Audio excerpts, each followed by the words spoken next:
All right, so just something minor right here, Eli. You don't need to come that far onto the court, even in a two-man crew. I would say once you get to that volleyball line, that's as far onto the court that you want to go. I mean, if there's for whatever reason um, a skip pass and it's deflected, I mean, you can be caught right in the middle of that. So it's just best to go as far in as the volleyball line, and that's as far in as you need to go.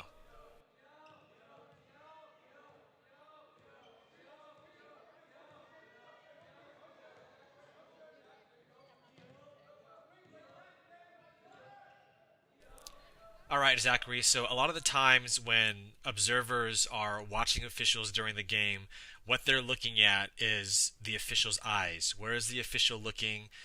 Where is the official engaged? And on this 3 point shot, as soon as the shot goes up, it seems to me that your eyes leave the shooter. And I don't know whether you're looking for a rebounding foul, if you're looking to see if the shot went in, but as the marking official, you want to make sure that you stay with that shooter until he hits that ground, because you don't want to be put in a position where the shooter's winds up on the floor and you see that in your peripheral, but you have no idea what happened. So always stay with the shooter up and down.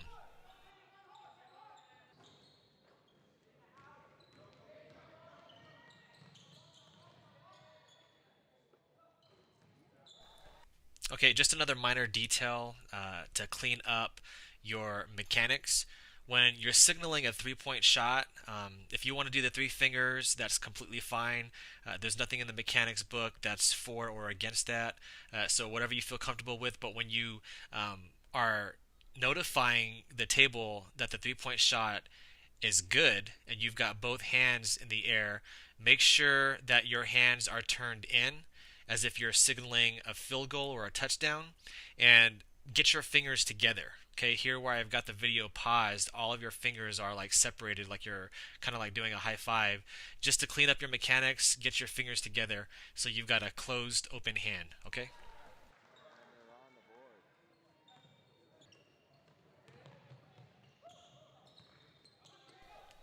All right, great call.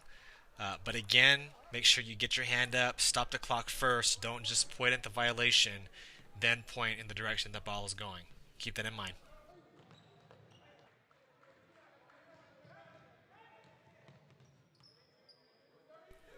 All right, I'm going to stop it right here. I'm not sure if you're calling this foul against White because we're talking about game management. You don't want to miss anything on White, especially since they're beating the crap out of Black. But in a normal game, this would not be a foul. So I just wanted to throw that in there in this clip. Make sure you let it start, develop, and finish. Just because it looks like a foul doesn't mean that it is a foul. So again, I don't know if you're calling this foul against White because of the game management thing, and if you are, I'm totally okay with that call. However, in a normal game, this would not be a foul.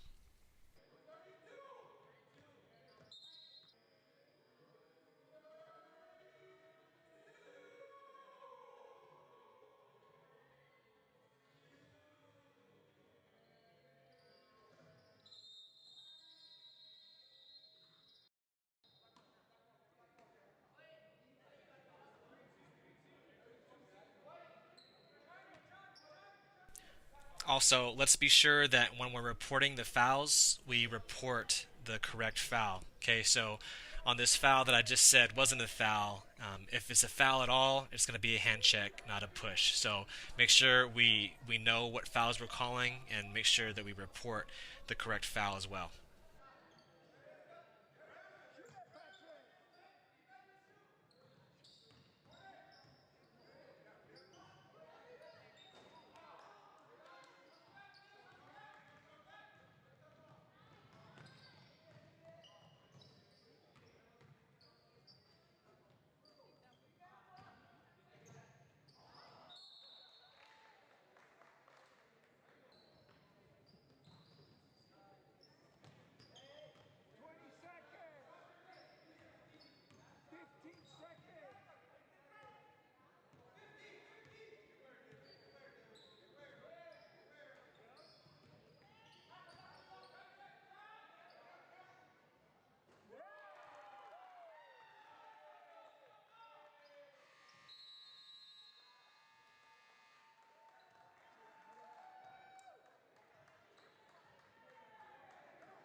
Okay, I'm going to pause this right here because there's a lot of great things that we can talk about just in this clip.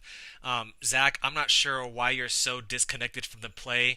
As the trolling official, especially in a two man, when the ball is in that corner, you want to be engaged and locked down. So get down.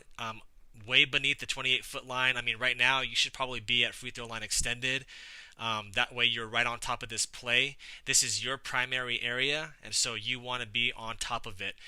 Eli, in a two-man crew, I would say that it's okay for you to come across the opposite lane line and referee from that point.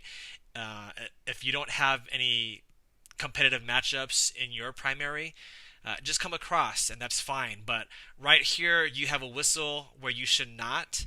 Um, there's no foul on this play. Really, if you look closely at this, and I'll play it again in slow mo, White's just going for the ball. Black is also going for the ball, and he kind of gets his arm locked in with White, and so there's just incidental contact here.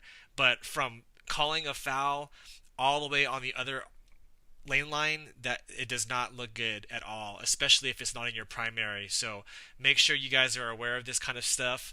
Again, Zach, make sure you're locked down. Okay, and then Eli, feel free to come across that lane line and opposite from the opposite lane line, even at the lead, as long as you go back to the correct position in transition.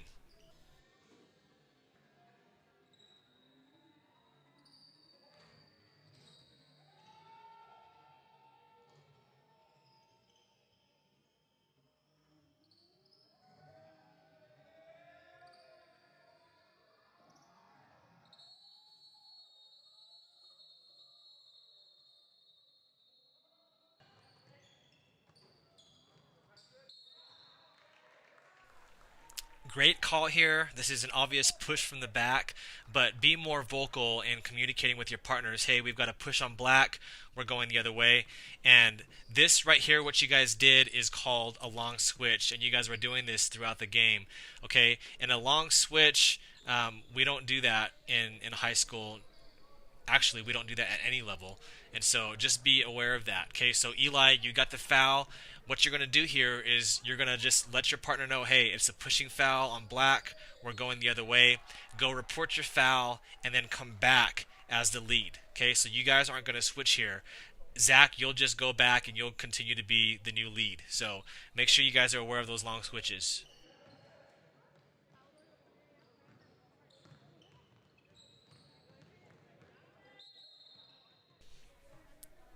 Zachary, great call here. I love it.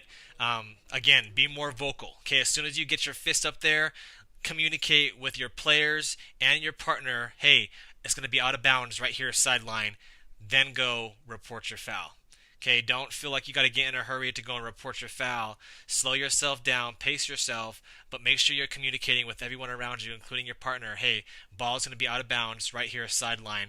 That way, after you're done reporting your foul, everyone's in place and they're ready to go.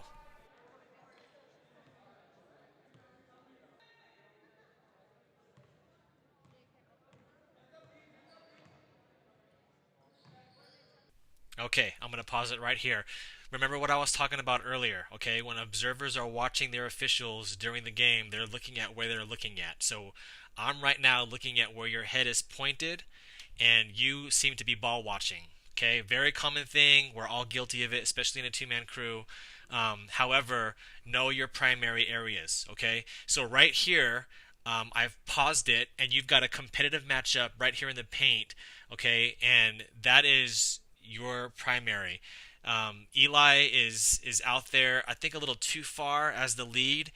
So if you know the court, okay, you've got wide, you've got pinched, or you've got closed down and you got pinch. So right now you should be at wide, which is halfway between the lane line and the 3 point line. And so right now it kind of looks like you're just 1 foot in the 3 point line.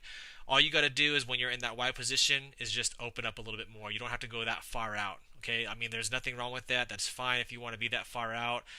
You're not really going to get dinged on it that bad. But just try to keep that in mind.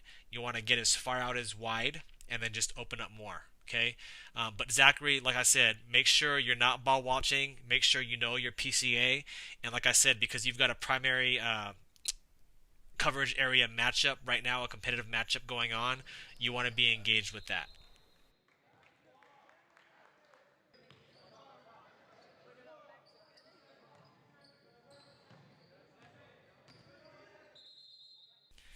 Okay, so you've heard me harping on you guys already so much about game management, and this is just going to be another one of those things. There's a thing out there called game interrupters, and this is exactly what that is. It's a game interrupter. There's already no flow to the game as it is because white's kicking the crap out of black. And so to have a 3 second violation on a play like this is really unnecessary.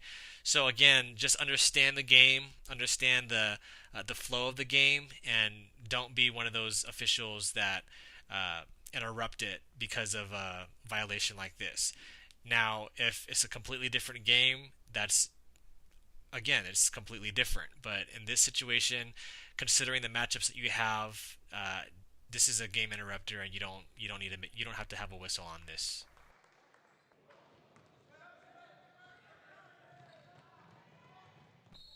All right, this is another one of those plays where you want to let it start, develop, and finish. Okay, be more patient on your whistle. Right here, 53 black seems to just try to get out of the way, and you basically bail out white on this play. I mean, there's no foul here. It's a touch foul if anything. White already knows that as you blow the whistle, and you can just kind of tell by his reaction that it wasn't a foul. And then another thing, don't keep looking back as you're walking toward the table. Okay, again, when the whistle blows, you're on. It's dead time, so it's your time. Okay, just pause. Make sure you have the number. There's no need for you to start walking and then look back because that just doesn't make you look good. And then again, make sure you report the right foul. Okay, here the foul that you're calling, I'm going to presume, is a push from the back, and you call a block. So just make sure when you report, don't look back and report the correct foul.